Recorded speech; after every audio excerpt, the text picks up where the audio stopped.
asalaamaaleykum mbokk yi ñu ngi nuyu ku nekk tuuram ak santam di leen dalal fii ci studio iRadio ITV di ko ñuy faral koy def bëccëg bu nekk di maanaam dajale ay kàngam di waxtaan ci mbirum réew mi tey nag li ñuy war a waxtaanee mbirum industrie la maanaam usines yooyu ngeen di gis muy nekk ci ay réew te mu yore réew naka la ñuy def ba relancer économie sénégalaise surtout ci secteur boobu industrie rek bu ñu ko wax daa bëri ay pàcc ay secteurs yu bëri la. waaye tey ñu ngi ànd ak kii di directeur de bureau de mise à niveau tudd Ibrahima Diouf ñëpp xam nañ ko Sénégal ci du mu yëngu ci loolu di ànd tamit ak kii di tudd Ibrahima Sarr nag ingénieur système de production la waaye moom tamit mooy directeur kii di général de multi industrie groupe benn groupe bi nga xamante ne liggéey ci réew mi nekk fa la ci Diamniadio boo leen fa demee parce que bu ñu fa demee visiter da ngeen a gis ay auto électrique maanaam ay vélo électrique am leneen lu ñu koy def loolu nag mu xaw a nag yéeme ñu bëri ci réew mi industrie boobu lu ñu koy def ci réew mi te réew mi xamante ne soxla nañu mbirum transport lu bëri ci loolu soxla nañu économie essence économie lu bëri ci loolu ci dañuy waxtaanee tey léegi Ibrahima ñu ngi lay nuyu di leen dalal gis nañu mbas bi ñëw na te Sénégal nekkoon dans une situation de désindustrialisation ñëpp ne nañu léegi nag réew yi il faut ñu xoolaat seen industrie naka la ñu mën a ñoŋalaatee pour ñu dox fu leen toll ci loolu. jërëjëf Alassane ñu ngi lay nuyu di nuyu seen auditeurs yi di nuyu aussi sama turandoo Ibrahima Sarr mu nekk bu nga présenté léegi pour tontu rapidement ci mbir moom fan lañ ci toll déjà nekkuñu woon ci désindustrialisation ñu ngi woon ci rythme d'industrialisation bi xawoon na yéex mais désindustrialisation amul rythme bi yéexoon na. ñu ngi ci toll ci tey ñu ngi yeesal la politique mais la stratégie d'industrialisation du Sénégal su ma waxee nañu ñu ngi koy yeesal mooy ministère bu nga xamee ni si moom lañ dénk industrie ak petite et moyenne industrie yi ñu ngi ci téere boobu d'ailleurs cabinet bu nga xamee ni si mu ngi def liggéey bi mu ngi ci yeesal parce que gis nañ ne politique industriel bi wala politique d'industrialisation bi am na fu mu sooxe woon ba nga xamee ni si laaj na ñu defoon benn taxaw seetlu xool lana dox lana doxul ndax lan industrie sénégalaise dëgërul wala conquérantul comme nu meloon ci peut-être ci en début des années de l'indépendance ci loolu yëpp tamit suñ ko defee ba pare ba gis lu ñu war a jooyanti su boobaa nag dinañ tegaat yoon wi politique industrielle bi ci fàttali aussi soo gisee tey référentiel bi maanaam téere bu nga xam ne dañ ko tënk plan bu nga xam ne dañ ko tënk pour mu doxal Sénégal fii ba 2035 pour Sénégal nekk émergent te téere boobu ñëwee PSE dafa jox wàll wu am solo industrialisation boobu moo tax tey boroom xam-xam yëpp nangu nañ ne pour que Afrique suqaliku pour que Sénégal soqaliku pour que suñu réew yi soqaliku il faut que ñu teguwaat ci processus d'industrialisation boobu xëy na nag processus boobu du niroog lu fi amoon ndaxte lu fi amoon wax nga que bon xëy na da nga ko tengal de trop. waaw parce que Sénégal yu bëri bu ñu gis usine di tëj. waaw dañuy naan industrie tëj na. waaw mais am na aussi beneen xeetu industrialisation boo xam ne si mu ngi commencé taxaw. te kooku yaakaar naa ne peut-être Ibrahima Sarr dina ci am lu mu ci dugg xeet boobu nag foofu la ñuy xool lan lañ ci war a dégg mam gën a baral ak lan lañ ci boo xam ne si moom lañuy gën a prioriser parce que loolu su ma ko waxee parce que dañuy fekk day indi ñaari fànn baral mbir mi ba noppi ñu xool lan mooy priorité yi parce que mbas mi wax nga ko léegi dafa wane lu bëri gis nañ ay doomu Sénégal yoo xam ne si xereñ nañ wane seen xereñteef ba nga xamee ni si tey laaj na yooyu talent ñu gunge leen tàggat leen ba nga xamee ni seen xam-xam yooyu ñu wane ci mbas mi ci mbirum confection masque yi ci mbirum ay portique yoo xam ne si day désinfecter yére yi ci mbirum ay distributeur automatique de gel ci mbirum appareil respiratoire bref xereñteef boobu ñu xam ne si sénégalais yi wane nañ ko ci bëgg war nañu jaadu na ñu xool leen tàggat leen gunge leen jox leen financement yi ñu soxla pour que ñooñu war a nekk les industriels de demain loolu tamit gis nañ ko ci lu ñu nemmeeku. Ibrahima Sarr yow da nga nekk ci ingénieur nga. nekk directeur benn société multiservice. di investir nekk Diamniadio di defar benn secteur bi nga xamante ne Sénégal yi xamuñu ko bu baax. mooy mbirum électrique. ay auto électrique ak ay vélo électrique ak ay moto électrique. est-ce que secteur boobu yaakaar nga am na avenir ci réew mi. waaw pour démarrer dama leen di nuyu bu baax di leen remercier ci invitation bi di remercier Alassane di nuyu monsieur Ibrahima Diouf di nuyu téléspectateurs yi ñuy seetaan ak ñi ñuy déglu wàllum énergie électrique loolu secteur bu nouveau la loolu sénégalais xamuñu ko woon benn secteur bu bees la mën naa ne révolution la loo xam ne xamaguñ ko mais dañu toll ci niveau boo xam ne Afrique suñu bëggee egg benn niveau suñu bëggee développer suñu réew foog ñu innover foog ñu apporter expertise boo xam ne amu fi woon donc ñun ci démarche boobu la ñu nekk c'est-à-dire nekk ñu ci démarche yu copier dañ nekk ci démarche yu innover apporter valeur ajoutée démarche former jeunes yi pour créer l'Afrique de demain. Afrique industrie moo ko mën a développer donc ñun loolu la ñu comprendre moo tax ñu investir ci industrie sànq monsieur Ibrahima Diouf wax na ko Covid bi jàpp naa ne opportunité la quelque part parce que ça nous a permis nous Africains peut-être de prendre conscience que c'est le moment d'innover d'aller de l'avant te gis nañ ne réaction bi gaaw na ci wàllu masque yi ci wàllu gel yi ñun par exemple en plus wàllu électrique bi am nañ beneen usine partenaire boo xam ne dañuy defar ay masques dañuy defar ay tenues donc loolu yëpp je pense que c'est ay signaux yu positifs la yu ñuy mën a permettre ñu gën a optimiste xam ne avenir bi fii la nekk te ñun ñoo koy def ñun doomi réew mi te incha allah on va y arriver. li ngeen def mooy da ngeen def transfert de technologie ou bien da ngeen di indi technologie bi adapté ko ci réalité sénégalaise africaine. en fait à terme premier point bi transfert de technologie la doon parce que technologie bi amuñu ko. donc foog nga associer ak ñi nga xam ne ñoo yor technologie bi pour ñu mën la def transfert de technologie bi. point boobu boo ko jàllee léegi nga mën a commencer di innover d'apporter ces solutions di adapter produit bi aux réalités africaines parce que loolu dafa am solo faut que ñuy concevoir ay produits africains made in Africa pas ci loo xam ne dañuy jël Europe rek copier ko ñëw teg ko ci réew mi donc ñun ci optique boobu la ñu nekk donc boobu bi nga fa demee gis nga ne am nañ centre de formation dañuy def bureau d'études donc ci optique boobu la ñu nekk lu bees la mais ñi ngi ciy liggéey ñi ngi avancer ndànk-ndànk. justement formation bi daa am solo parce que loolu mooy def différence bi. diggante jël rek di réparer. c'est ça. est-ce que formation bi naka ngeen koy defaree pour xale yi ngeen di àndal. waaw formation bi loolu c'est dès le départ déjà ñëpp ñu ñuy recruter dañ leen di former si suñu entreprise yi am na formation yi ñuy def ci wàllu énergie solaire parce que ñun boo xoolee on est très focalisé sur les énergies propres lépp naaj bi boo gisee naaj bi dañ koy am année bi yëpp. donc c'est dommage que duñ ci mën a profiter donc dinaa détailler un peu plus ci kanam ci projet bi yëpp donc par exemple chaque mois am na formation bu ñuy def sur les énergies solaires nga xam ne ay jeunes yu ñuy jël ay techniciens ay ingénieurs di leen former ci wàllu woowu te am na yeneen projet de formation ci wàllu IT ci wàllu vélo électrique yi ñuy véhicule électrique yu ñuy produire aussi am na formation yu ñu ci prévoir donc bi nga demee foofu gis nga ko am nañ salle boo xam ne c'est bien équipé avec des équipements modernes étudiant bu nekk day am ordinateur am professeur bi am écran interactif donc on a tout ce qu'il faut pour faire les formations localement. loolu naka la nguur gi di jàppale genre projet yooyu. pour démultiplier wu. mën a tax xale yi mën a former wu créer emploi. tout à fait parce que lu mu wax sax gis nga am na solo ci mbirum xeetu industrie ban la ñu war a développer moom laa doon wax léegi priorité. fu nga xamee ni si Sénégal am na fa xam-xam am na fa xereñteef.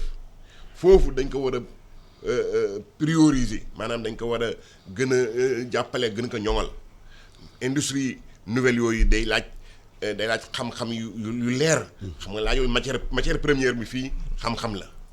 comme que am nañ xam-xam yi nooyu nag dañ leen koy multiplier tàggat ka kooku mooy politique bu nga xamee ni si en terme de formation professionnelle moom la état bi di wéyal fi mu toll nii gis ne am na benn structure bu nga xam ne 3FPT yoo xam ne si moom day financer rek formation bi yaakaar naa ne ñooñu jàppale nañ ci côté boobu donc formation parce que soo bëggee compétir ëllëg ak ñoo xam ne si yéen a tolloo doole mais ñoo la gën a am ñoo la ëpp tàggat ñooñu dañ lay raw ci marché yi donc pour ñu mën a am part de marché boo xam ne si maanaam suñu wàll ci njënd meeg njaay mi ci àddina bi lu dëgër dañuy fekk xale yu ñu koy def wala ingénieurs yu koy def ñu tàggat leen tàggat bu mucc ayib moo may benn ñaareel bi mooy ban xeetu industrie lañu war a gën a jox doole jox dayoo industrie yu nga xamee ni si valeur ajoutée bi dafa bëri foofu à haute valeur ajoutée ak à haute intensité technologique foofu dañ ko war a gën a yokk mu gaaw a accéléré ko industrie bu nga xamee ni si day suñ production tey agricole yëpp lu ci ëpp dañ koy exporter brut tey mango bi tey soo xoolee lu baax la Sénégal en matière horticole def na bond yi important en termes d'exportation mais soo xoolee yëpp exportation yëpp ay exportation brute la mango bi xaal bi tomate bi yooyu yëpp. mais fan lañ ci toll est-ce que déjà monté nañu usine pour mu transformer ko wala déet. waaw ko xam nga loolu kooku du état mooy monter usine. waaw mais état day nekk ci accompagner privé yi. day accompagner def loolu. voilà est-ce que loolu am na. day accompagnement bi am na. accompagnement bi xam nga accompagnement état daf koy jaarale ci ay bànqaasam parce que état du tëb rek ñëw xëpp secteur privé bi ay mbir yéen seen projet da ngeen ko xalaat togg ko ba mu ñor ngeen xool ñan ña leen di accompagner muy secteur bancaire bi muy secteur financier bi de manière générale muy le dispositif d'appui parce que dispositif d'appui bi état moo ko teg su ne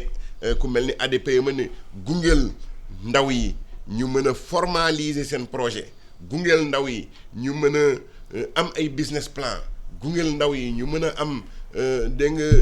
accès au financement kooku état nga koy def kon à travers sa structure boobu démembrement boobu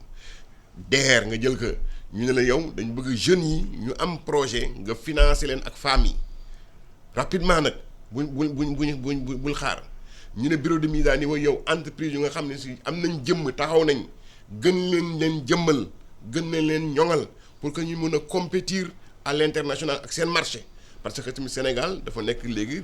dafa bokk ci réew yu bokk ci OMC mënul tëj frontière am ne kenn du dugg kon boog comme que day dem feneen ñeneen tamit dinañ ñëw fii mais na fekk suñu ñëwee ñu fekk ay entreprises yoo xam ne dañ dëgër dinañ mën a joŋante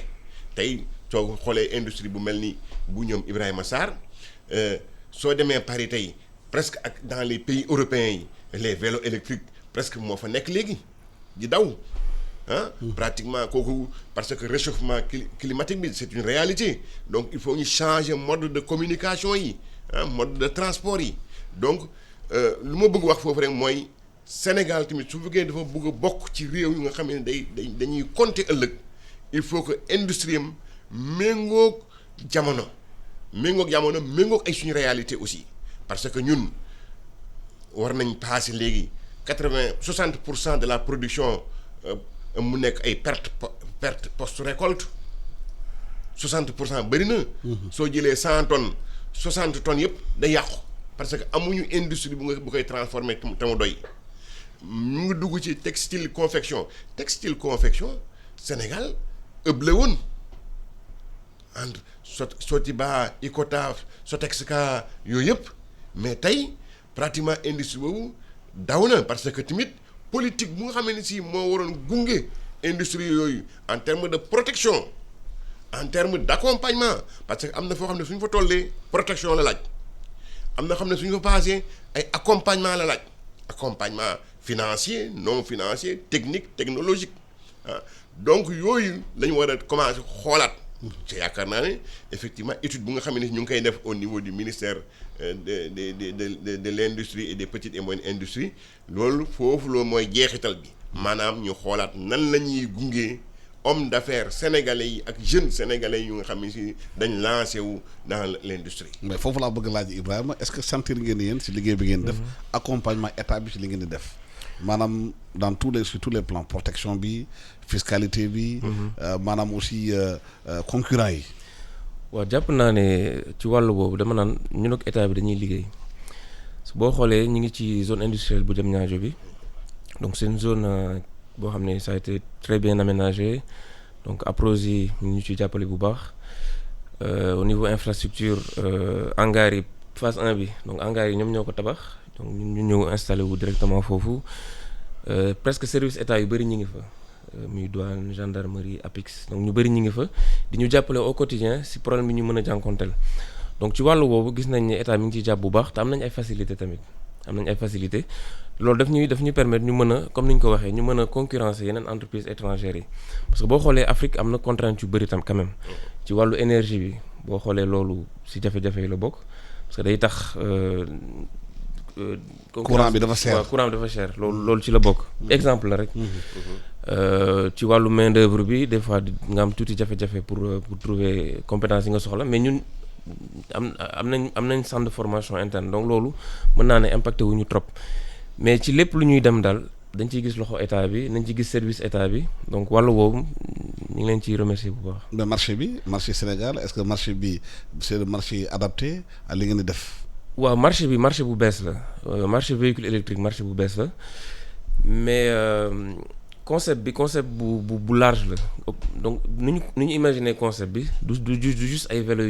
vélo ay scooter yu ñuy defar di ko jaay donc concept bi gën a large loolu donc en plus véhicule électrique yi am na benn application bu ñuy lancé ci wàllu livraison nga xam ne objectif bi am na volet social bu rëy projet bi mooy création d'emploi ak à travers projet bi dañu bëgg créer 30 000 emplois indirects ay jeunes yi nga xam ne dañuy organiser wu en GIE groupement d'intérêt économique mën a nekk ay entrepreneurs di générer ay revenus donc wax naa ci wàllu defar vélo yi wax naa ci wàllu defar application bi am na beneen kii tamit mooy ay bornes de recharge yu ñu bëgg def installer ci dëkk bi comme ay genre station essence lay doon nga xam ne bu sa batterie déchargé da ngay dem foofu ñu jox la batterie bu bees mais dinañ fa mën a def yeneen dañ fa mën a def banking dinañ fa mën a stocker ay produits lu bëri nañ ko fa mën a def du coup jeunes yi liggéey foofu ay entrepreneur la ñuy doon ñoom ñooy gérer borne bi dañ mën a générer ay revenus nekk ñu indépendant donc projet bi aspect yu bëri la am na aspect industriel bi am na aspect social aspect création d'emploi donc bu ñu koy imaginer dañ ko imaginer de manière large bi nga xam ne dinañ mën a pénétrer marché sénégalais de façon plus facile et puis en tenant compte aussi des réalités sénégalaises. Voilà. waaw mais justement de façon concrète. mbas mi ñëw na. ban réorientation ngeen am ci mbirum industrie yi ak yan industrie ñooy prioritaire léegi ci réew mi. parce que ñu bëri xalaat nañu tey réew su bëggee taxaw. foo ñu fa nekk lekk bu suur.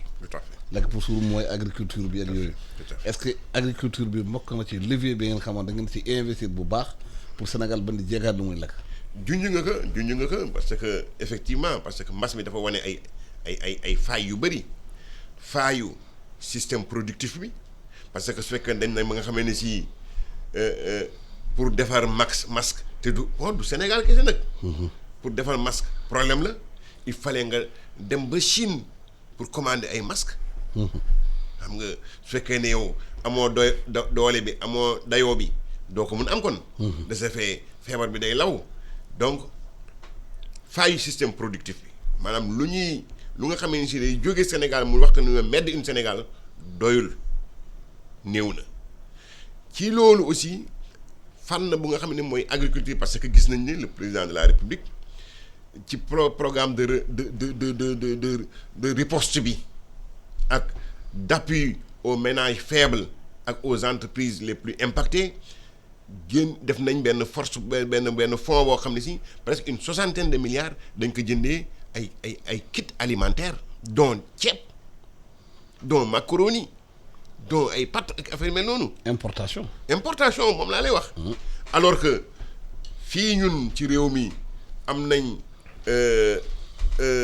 zone boo xam ne si ñu ngi koy woowee la vallée du fleuve Sénégal ak le bassin de l'Anambé. yoo xam ne si suñ ci defee investissement bu ci war Sénégal ci ay at yu néew mën na di exporter ceeb. waaw parce que démb ministre Mansour Faye def na bilan aide alimentaire bi ñun distribué nañu 110 millions de kilos de riz 11 millions de kilos de sucre 11 millions de litres d'huile 11 millions de kilos de pâtes 19,8 millions de morceaux de savon distribués à 1,1 million ménages. yëpp dañ ko importé amul benn bu ñu defar ci réew mi. bon xaalis peut-être bi yëpp bi di réew dem. waaw loolu mooy wane ne war nañ aussi gën a fagaru pour que xaalis boobu di dem ci économie ñeneen ñi mën a des suñ biir réew. tey xëy na ñu ngi ci ay booru 700 à 800 tonnes de paddy bu nga xam ne si ñu ngi koy bay fii ci réew mi mais kooku dañu war a farlu baral jéego yi mu yegg rapidement 1 million 500 2 millions de tonnes pour ñu mën a ko usiner ko génne ci ceeb bu weex pour que sénégalais yi mën a di consommer ceeb bu nga xamee ni si ñu ngi koy bayee ci réew mi loolu mooy objectif bi te yaakaar naa ne avec programme yu mel ni PRACAS ak yu demee noonu ñu ngi si ñun personnellement ñu ngi accompagner ay promoteurs dans la vallée yu nga xamee ni si tey vraiment ceeb bu ñuy produire n'a rien à envier avec le A1 super thaïlandais bu nga xam ne si mooy ceeb de référence au niveau mondial donc ñun foofu lañ bëgg yegg si léegi loolu day dafa laaj ay aussi ay politique aussi bien ci mbirum financement bi parce que tamit ku nga xamee ni si dafa jóg dugg ci vallée bi wala dem ci Anambé fas yéene emblavé teeram bay xëy na lépp mënu ko indi il faut que am ko accompagner au plan financier maanaam indi na 20 soxla na 50 yeneen 30 yi dañ ko war a yombalal mu liggéey produire jaay fay kooku mooy benn bi au niveau des intrants parce que tamit agriculture boobu ñuy wax dafa laaj agriculture dafa nekk agriculture boo xam ne si dafa am doole. intensive. du nekk loo xam ne si sa benn wërmbal ngay amee fee ci roq bi sañ moo ko saalum yi xam nañ ko di ci bay sa tuuti ñebbe sa tuuti ay affaires yu mel ne mboq ak yu demee noonu non day nekk ay superficie yu am doole parce que tey soo jëlee industrie bu nga xam ne si mooy industrie meunière bi maanaam ñuy defar farine bi presque plus de 60% de leur matière première muy maïs ak blé dañ koy importer muy maïs bi nga jël aliment de bétail ak de volaille bi maïs bi presque 80% c'est importé alors que Sénégal am na dégg nga maam suuf soo xam ne yaatu na man jóge naa fii dem ba Ranérou seen mbokk yi foofu mais Ferlo bi foofu yëpp suuf la. ah mais bu duggee am problème Ndingler de. waaw mais d'accord mais kon nag kooku nag dafa laaj organiser parce que Sénégal mënul ne damay bokk ci réew yu mag yi yoo xam ne damay jongante sama tomate Sénégal ñu ngi koy jaay Londres ñu ngi koy jaay Barcelone te xaalu Sénégal ñu ngi koy jaay Milan et cetera mënoon ne damay bokk ci jongante ci àddina bi ba noppi sama agriculture continuer di nekk agriculture boo xam ne si daba ak ileer yoo xam ne si suñ ay maamat moom lañ daan bayee parce que il faut tamit ñu d'accord ci benn mbir soo bëggee dégg nga maam lekk ay omelette da ngay toj ay nen ñu mën a réforme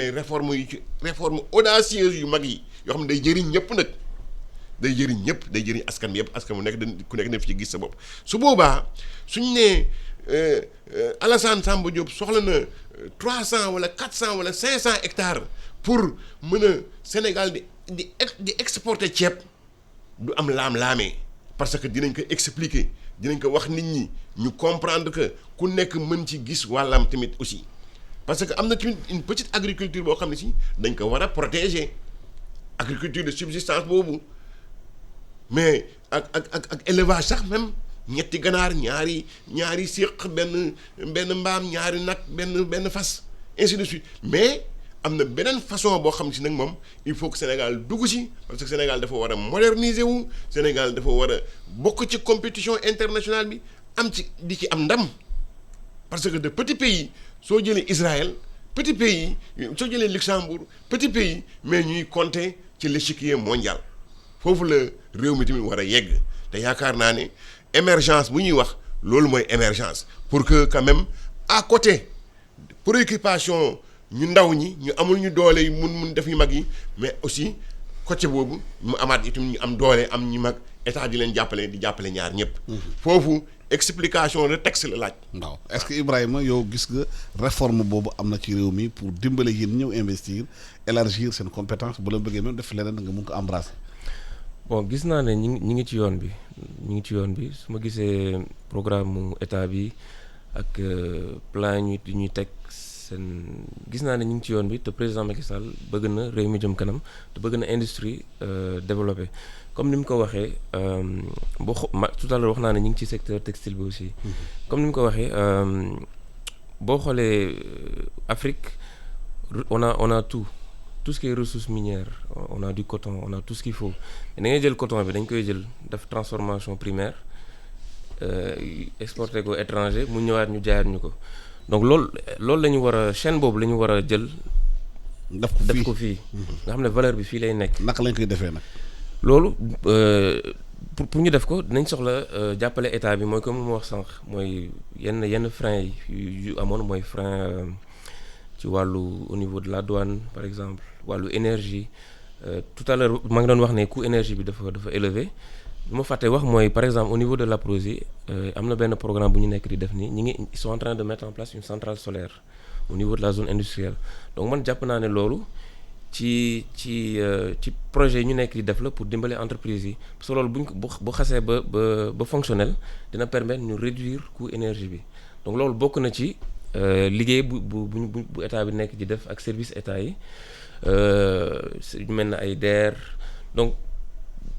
ñooñu ñëpp jàpp naa ne ñi ngi ñuy jàppale bu baax. mais ci mbirum crédit bi am na ñu nag crédit bi dafa cher pour jot ko fii crédit bu dee lebal la xaalis nga liggéey problème la. waaw loolu am na mais c'est à nous aussi de créer des conditions favorables pour parce que ku lay lebal tamit day soxla ay garantie te mënuñu xaar lépp ci état bi man jàpp naa ne état bi mënul def lépp ñun tam privé ñoo war a am imagination pour dem ñun par exemple man je fais partie d'un groupe panafricain bu tudd ADS Africa Development Solution benn groupe bu mag la boo xam ne day yëngu ci dëkk yu bëri ci Afrique donc boo xoolee ñun ñi ngi ci secteur yu bëri ñu ngi ci bâtiment bi ñu ngi ci secteur yu bëri donc industrie bi secteur bu bees la te ñu ngi ñu gën a xamee aussi ci projet Econ Lighting Africa loolu ci projet ADS la bokk donc wàllu industrie bi benn continuité la continuité la mun laay wax parce que avant lu ñu doon def dañ naan jënd produit ñëw installé ko mais loolu amul valeur ajoutée pour Afrique certes ñun dinañ ci génn dañ am xaalis mais lu ñu bëgg aussi lépp projet bu ñuy def dañ ciy xool aussi intérêt askan bi intérêt réew mi intérêt Afrique man sax du ma yem ci Sénégal Afrique laay wax parce que dama jàpp ne Sénégal dafa tuuti trop pour ñu mën a isolé wu wala def pour ñu am développement bu ñu bëgg faut qu'on parle d'Afrique de manière générale faut qu'on développe les réseaux de communication les réseaux de transport lu mel ne Sénégal Mali par exemple réseau ferroviaire bi réseau routier bi projet yooyu yëpp day contribuer ci développement économique bi te gis naa ne point yooyu état bi war na ci gën a def effort pour faciliter liggéey entreprise yi parce que ñun en tant qu'entreprise on vise pas que le marché local donc lu ñuy viser mooy local et international premièrement Sénégal après Afrique et après Europe Chine et cetera suñu objectif mooy ñu mën a concurrencer demain les entreprises internationales te loolu mën na nekk suñu gëmee suñu bopp mën na nekk.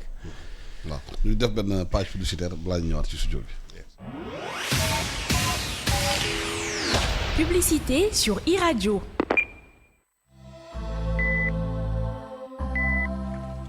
yéen ndawi Sénégal suñu réew tey la gën a soxla ay ndawam ngir xeex jàngoro ji ñuy wax coronavirus ba tax na ginnaaw bi ñu leen gërëmee bu baax sant leen ci seen taxawaay ngir faagaagal jàngoro ji dañu ñëwaat tey ngir gën leen a ñaax pour ñu gën a dëgëral taxawaay bi ngir jëlee fi jàngoro jii di ñu wax coronavirus njëkkee ko ci digle yi nga xamante ne kër docteur digle na ko waaye lépp ñu def ko ci yar ak teggin ndax nag coronavirus kat bàyyiwul mag bàyyiwul ndaw nañu respecté waxtu yi nga xamante ne ni moom nañu indi ngir couvre-feu bi respecté solu masque bi waaye itam gàttal suñu tànk ndax bu ñu bëggee dakkal xuus gi nga xamante ni jàngoro bi mu ngi koy xuus bu baax ci askan bi dañoo war a gàttal suñu tànk gàttal suñu dem ak dikk ndax nag jàngoroy coronavirus ñun ñoo ko mën a xeexal suñu bopp ndax ñun ñoo ëpp ci askan bi ñun ndaw ñi ñu ngi leen di ñaan ñu respecté li nga xamante ne ni moom la fi autorité yi teg pour faagaagal jàngoro ji yi ñuy wax coronavirus moo tax ñu ngi leen di ñaan ñu boole xel yi boole xalaat yi ngir faagaagal jàngoroy coronavirus fii ci suñu réew di Sénégal. corona bi na fi yem sama wareef mooy dog buumu corona bi.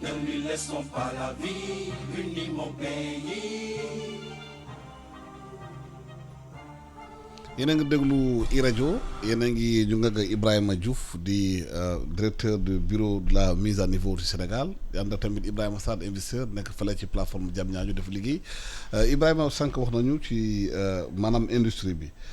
nee na sànq il faut que ñu gën a ñoŋal entreprise yi Sénégal soo gisee ñuy naan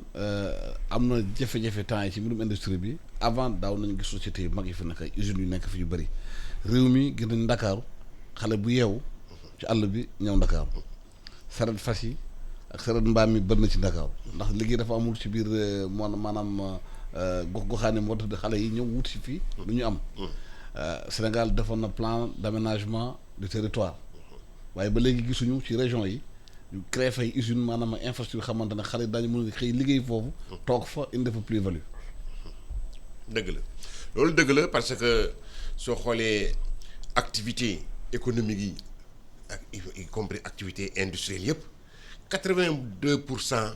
ñu ngi nekk ci Ndakaaru usines yëpp ngi fi diggante Ndakaar Rufisque Bargny fa la lépp presque 82 yi nekk soo xuusee tuuti nga dem ba Thiès au moins fa la yem ci biir dëkk bi presque désert la loolu problème aménagement territoire bi lay wax la ñuy junj mais surtout wax na léegi APROSI agence de promotion des sites industriels xam nga en 1978 déjà ci la les premiers domaines industriels lañ ko créé lañ ko mettre en place SODIDA SODESI SODECA yooyu genre yooyu pour que ci biir gox-goxaat yi région yi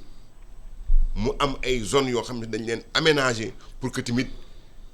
activité économique bi activité industrielle entreprise yi mën a am ay bërëb yoo xam ne dañ leen ko jagleel.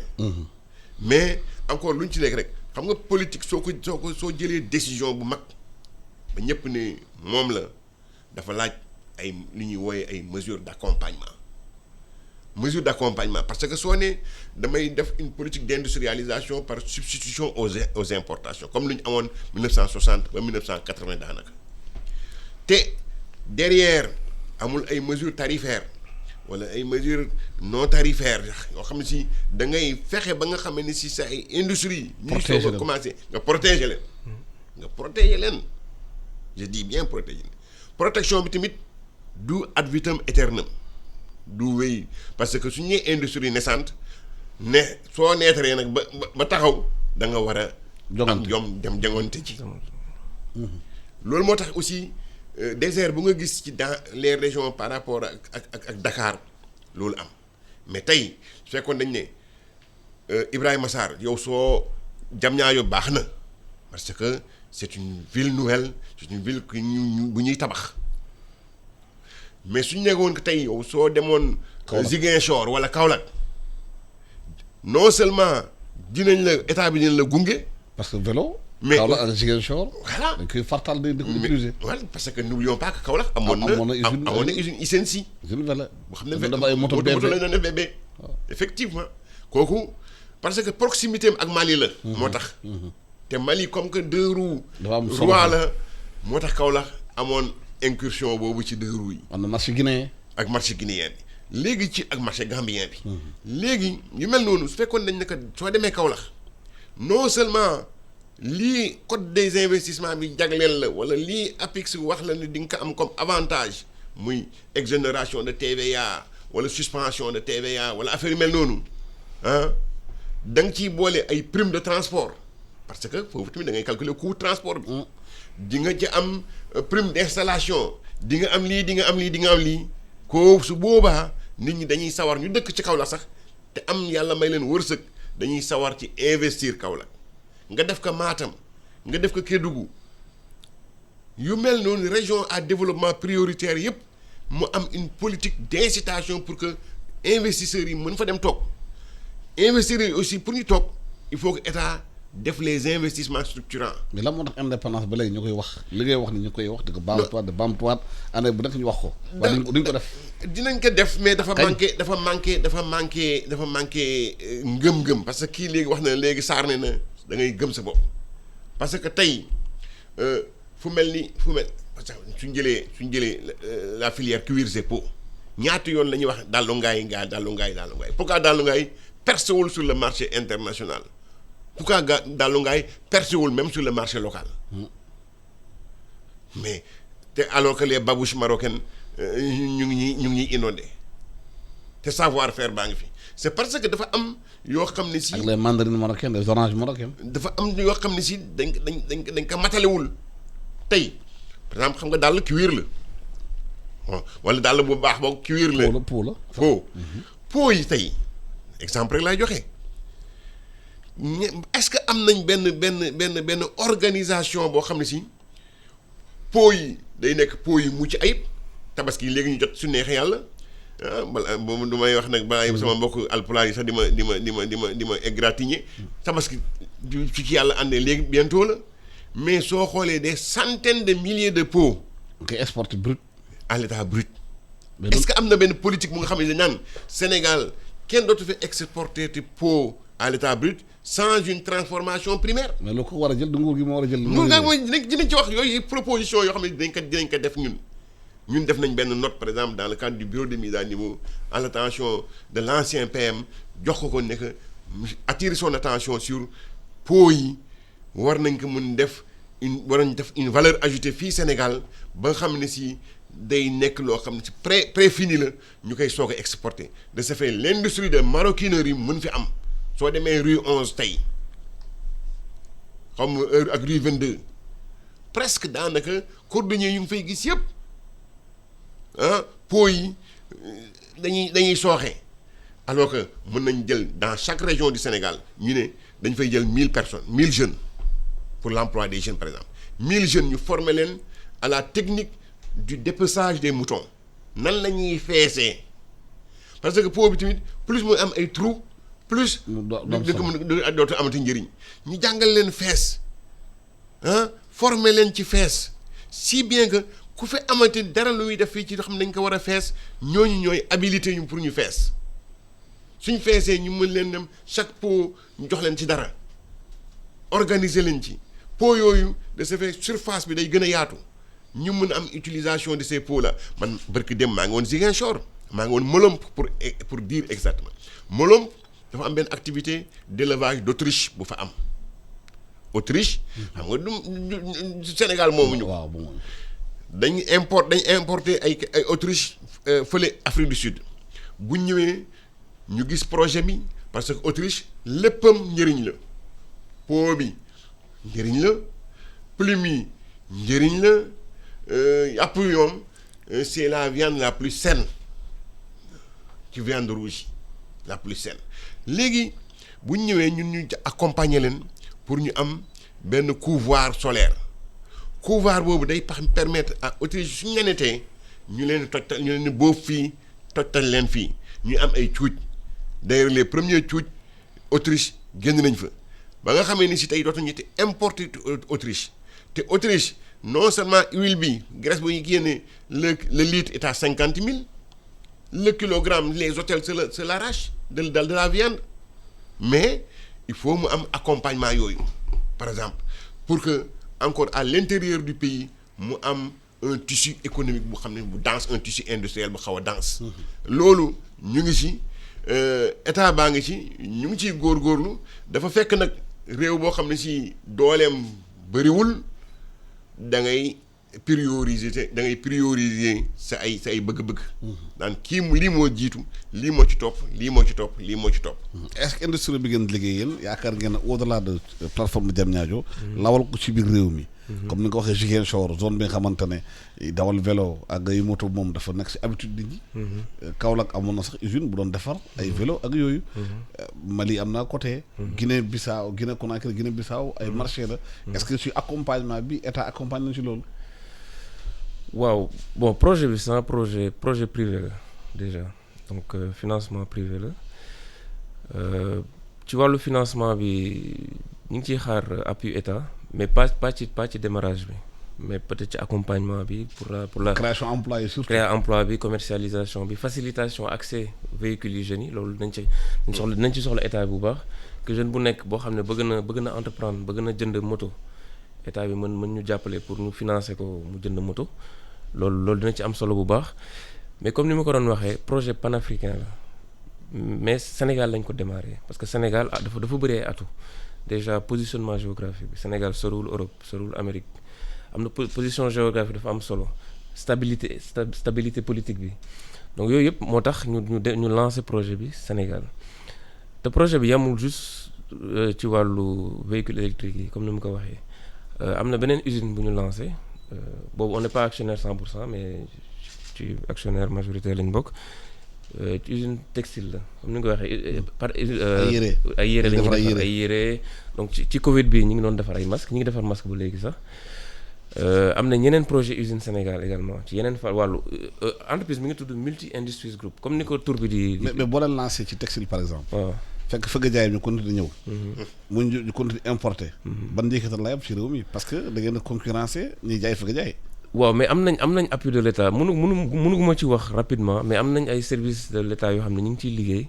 pour ñu appuyer ñu ci wàllu woowu ci wàllu financier ci wàllu financier pour ñu faciliter accès tenue yi yenn branche mënuguma ci wax parce que c'est pas encore officiel mais ñu ngi ciy liggéey ak yenn branche état bi pour faciliter accès yenn produits yu ñuy commercialiser donc wàllu woowu état bi mi ngi ñu ciy jàppale. sànq lu ma doon wax mooy ñun on a une vocation panafricaine donc Sénégal lañ démarré Sénégal bëgg nañ fi implanté wu participer ci économie bu baax créer emploi yu bëri pilote lay doon derrière ça ñu déployer ko ci yeneen dëkk yi suñu objectif c'est d'être des leaders en Afrique déjà et après ñu xool ci yeneen dëkk yi donc dañu nekk ak ñoo xam ne dañu gëm seen bopp gëm Afrique ñi nga xam ne dañu gëm aussi les jeunes parce que jeunesse dafa am solo ci réew aussi te jàpp nañ ne jeunesse bi ñoo mën a développer réew mi man mii di wax ak yéen def naa 18 ans en France et projet bi ñu ma ko présenté dama ci adhéré tout de suite donc li ma doon def yëpp laa bàyyi foofu ñibbisi Sénégal pour participer ci développement réew mi apporter sama valeur ajoutée lépp li nga xam ne jàng naa ko foofu am naa ko foofu ma ñëw jëriñ ci sama réew te gëm naa ni bu ñu amee état d'esprit boobu ñëpp jàpp ci parce que souvent dañuy am tendance teg lépp ci loxo état bi mais ñun tam am nañ suñu wàll ñun population bi am nañ lu ñu war a def investisseurs itam am nañ lu ñu war a def Afrique bëri nañu am xaalis mais peut-être que est-ce que nañ ko investir fi ñu ko war a investir ci wàllu développement industriel bi souvent nit ñi dañuy bañ a jël risque du ma ne am na risque sax parce que industrie bi pour man secteur la boo xam ne risque du ma ne risque amul de risque moom am na mais il y a tellement de choses à faire que ne nit ñi bu ñu ci duggoon dinañ gis njëriñ bu ci am. xam nga par exemple yow bitim réew nga nekkoon. nga bàyyi la nga def ñibbisi diaspora nga nekkoon. Sénégalais yi bari ñu ngi si diaspora bi nekk ingénieur kàngam yu rëy. parce que boo gisee ñoom Raphaël turam bi Raphaël la fàtt naa nu mu sant sax Raphaël Diouf. Sénégalais bi liggéey benn industrie moom mooy monter lépp luy Alcatel.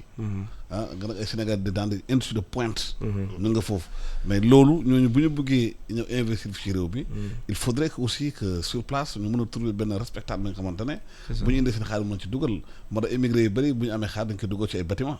waaw loolu am na ñu bëri tam dañuy tiit parce que ñu bëri am nañ ci ay expérience yu négatif ay yu ñuy dégg c'est vrai que man bu may ñibbi si am na ñoo xam ne dañ ma doon xool comme extraterrestre nan nga mën a bàyyee fii dem di ñibbi Sénégal mais état bi tam pour man wàll boobu am na ci tamit rôle bu important bu mu ci war a jouer jàpp naa ne par exemple lu mel ne bourse yi war nañ ci mën a am benn orientation bu gën a ciblée. bourse yi ñu joxe. voilà c'est-à-dire chaque année état bi xam na les besoins au niveau local soxla nañ ay ingénieurs ci domaine bi soxla nañ ay techniciens ci bi ñu orienter bourse yi ci domaine boobu ñi nga xam ne ñooy def formation bi ñu jagleel leen bourse bi parce que loolu lañ soxla donc foog ñu mettre ko en avant ba pare ñi nga xam ne am nañ bourse ñu imposer leen ñu ñibbisi pas forcément imposer mais am ay incitation yoo xam ne parce que pour man loolu jàpp naa ne pertement la parce que état bi dafa investir si ñun man état bi investir fii laa jàngee fii laa màggee donc jàng ba pare dam di jëriñ beneen réew loolu pertement la ci Sénégal donc ci côté boobu je pense que état bi am na yu bëri yoo xam ne mën na ko ci def pour parce que comme ni nga ko waxee Sénégal bëri na ay compétences foo dem ci àdduna bi sénégalais ñu ngi fi ils sont dans les plus grandes entreprises du monde donc jàpp naa ne ñooñu ils ont beaucoup de choses à apporter. Justement est-ce que politique boobu mu wax nii état war na ko mën a gën a ñoŋal parce que bu ñu gisee Chine diaspora am dafa participer bu baax ci industrialisation Chine parce que chinois yi tey bu ñu développé ñu bëri bu nekkee bitim réew jàng ba pare dañu ñibbi bu ñibbee investir indi transfert technologie foofu seen dëkk te gouvernement Chine def li nga xamante ne mooy boo ñëwee implanté ci réewam. il faut nga jël ay chinois ñu nekk ci jàng ci xam li ngay def li tax état bi parce que mën nañu wax avant Sénégal xëy na amuloon doole ak yooyu waaye léegi yàlla mën na Sénégal tuuti. am nga pétrole tuuti am nga gaz. war ngaa mën a terminer léegi nag exiger na yi. lépp waxtaan la lépp aussi ay xalaat la xam nga yaa ngi tudd yaa ngi junj ci affaire politique publique yi parce que politique publique yi aussi am na ci yoo xam ne si dañ ko leen war a repenser. réadapté ko xalaataat leen. waaw parce que tey mënuñu nangu xel mënul nangu Sénégalais yi di xereñ ñi ràññeeku ci àddina bi di rayonner partout ba noppi mënuñu ko def seen réew comme donc environnement bi war na soppeeku dans un premier temps tey wax ma sax Chine mais Cap-Vert la diaspora cap-verdienne ñoo tabax Cap-Vert man bu ma demee Cap-Vert benn mission ma dem Cap-Vert ma dem Praia ak Mindelo lu ma njëkk a frappé mooy propriété ba noppi beesaayu taxi yi. discipline moo ko indi. waaw beesaayu taxi yi. discipline bu ma ma laajte ma ne mais ay da ngay gis taxi yoo xam ne ay Volvo ay Mercedes ay taxi yu bees tàq. climatisé avec compteur. ma ne leen waaye yéen lu xew fii Cap-Vert kan la nekk pays riche ñu ne ma ci politique publique bi la plus nga importer. lu bees oto bu bees moins tu payes de taxe. plus oto bi di bees. day préserver environnement bi. plus nga ngay donc pollution du am kii du am discipline am donc yooyu ci politique publique yi la donc politique publique yi dañ leen war a gën a joyanti ba nga xamee ni si dina nit ku nga xamee ni si am nga bëgg investir sa réew soo ñëwee ñu facilité la nag ça peut pas dire ñu dérouler le tapis rouge bi. nangam wala ñu dérouler le tapis rouge bi Jean te duñ ko dérouler ma Demba wala yu demee noonu non léegi. ci loolu pare dafa am politique de détection des talents. encore mbas mi daf ci wane lu bëri politique de détection des talents yooyu da ngay xool ku nekk yow bëgg réew mi fan lañ ko orienté ndax dañ war a def agriculture priorité su boobaa laaj na ay ingénieur agronome yaa ngi ay agroéconomiste laaj na ay lépp lu nga xam ne day nàcc jëmale ci laaj na ay institut de technologie alimentaire ainsi de suite mais tey institut de technologie alimentaire bi pratiquement amul moyen wu def politique am ñaatal madd bi tey madd soo demee Casamance en ce moment nii paanu madd 1000 francs la mu ngi nëb sax 1000 paan boo xam ne ci presque 25 kilos la mais amul benn activité de transformation ci madd boobu alors que le jus de madd jus la boo xam ne si sa mooy en termes de vitamine C amul benn bu ko gën fii ci àddina mais dans quelque temps dootoo fa gisati madd bi amul fu ñu ko conserver amul transformation bi te alors que kooku mën nañ politique yi mën nañ inciter les investisseurs aussi bien domestiques que internationaux ñu mën a orienté wu ci créneau yooyu. xam nga sànq wax nañu mbirum mbas mi. waaw ci mbas mi gis nañu ay xale sénégalais day war a seen xarañteef. oui boobu léegi gisuñu xëy na yëguñu ko est-ce que xale yooyu seeti na leen. ñu ngi si accompagner na leen. oui jox na ay projet oui est-ce que ñu ngi leen di accompagner pour ñu moderniser li ñuy def. tout à fait parce que kenn déggu ko de. wax nga léegi yeewaguñ ko mais siiwalaguñ ko mais ñu ngi si am na xale tax yu nekk ci Saloum bi. waaw ay moto Jakarta la ñu jël transformé ko muy béy. loolu baax na. yëpp am na fi. man dem naa Liberté 6 fii gis fa ay xale yoo xam ne si mais vraiment luñ inventé dafa doyoon kéemaan parce que benn genre portique la benn bunt boo xam ne da nga ciy jaar soo ci jaaree sa yére su fekkee dañ ko dafa infecté woon daf koy désinfecté. mais est-ce que qualité gouvernement bi industrielle pour dafa ak ñu ngi si parce que ñun gunge nañ leen ñu defal leen benn téere boo xam ne si moom la ñuy wooyee business plan maanaam at bii lii lañ ci bëgg def at bi ci topp lii la at bi ci topp lee la te aussi DER la délégation à l'entrepreneuriat rapide financer mu leen financer prototype donc yooyu am na mais dafa war a gën a gaaw lu ma la waxoon léegi. ñaari fànn la gaawaay bi ak priorité bi parce que tamit nit ki mënul toog di xaar def benn demande de financement toog 8 mois ñuy instruire dossier bi. bëri na 8 mois bëri na. su fekkoon ne dañ ni kenn kat su instruire dossier bi en moins de 3 mois ñu génnee ko wax la. non réew yu développé 48 heures. 48 heures 24 heures. ah ba noppi aussi le système bancaire et financier de manière générale il faut tamit ñu xoolaat liggéey bi parce que tamit secteur privé bu fi fort rek am na ku nekk sa gannaaw. banque yi ñu la accompagner ñu la accompagner la. gis nañ gis nañ l'exemple du Maroc. oui gis nañ l'exemple de la Turquie. gis nañ l'exemple de la Chine ak Exim Banque Chine. donc ñun tamit il faut ñu amee champion national ci mbirum financement yaakaar naa ne loolu mooy mébétu président de la République en mettant en place la BNDE il faut que nag ñu monter grade tuuti. BNDE monte en puissance taw. monter ça se passe très bien parce que soo xoolee tey lu muy def fële dans le nord ci mbay mi presque di ko def ci anacarde bi di ko def ci sésame bi di ko def ci transport bi bëri na mais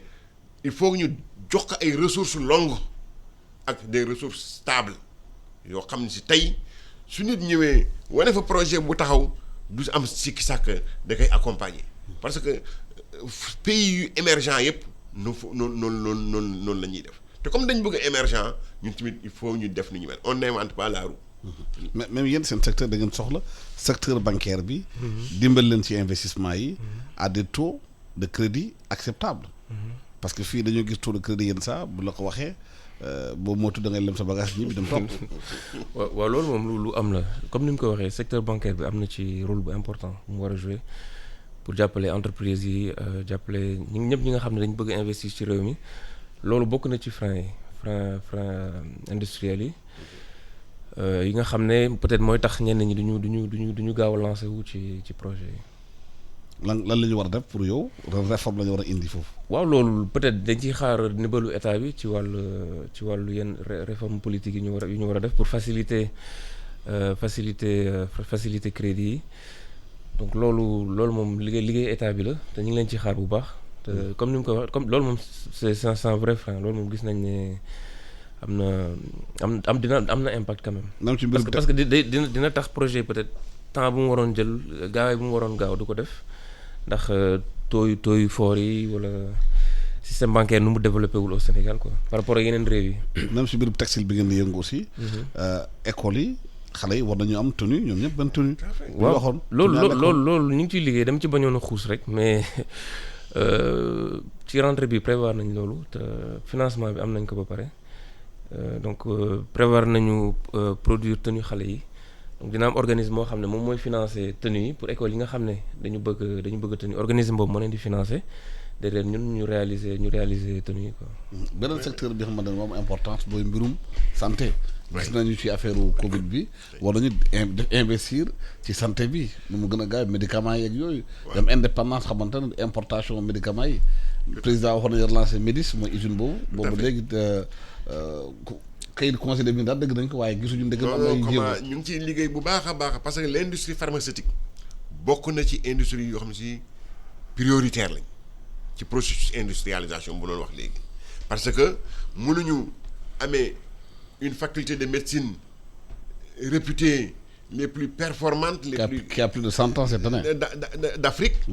ba noppi encore ñuy jëgaani yenn notamment médicaments génériques sax yoo xam ne si defar bi aajuwul benn xereñteef. bon léegi loolu aussi gis nañ tamit ne mbas mi wan nañu ne tey su fekkee ne ñu fu ñuy approvisionné wu en médicament tëj nañ seen frontière problème day am. am na woon yenn xeetu maladie yoo xam ne si médicament yu koy faj presque dañ ñàkkoon ci njàqare. loolu nag bokk na ci yoo xam ne si mbas mi jàngale nag donc l'industrie pharmaceutique l'industrie agroalimentaire ak l'industrie textile confection yooyu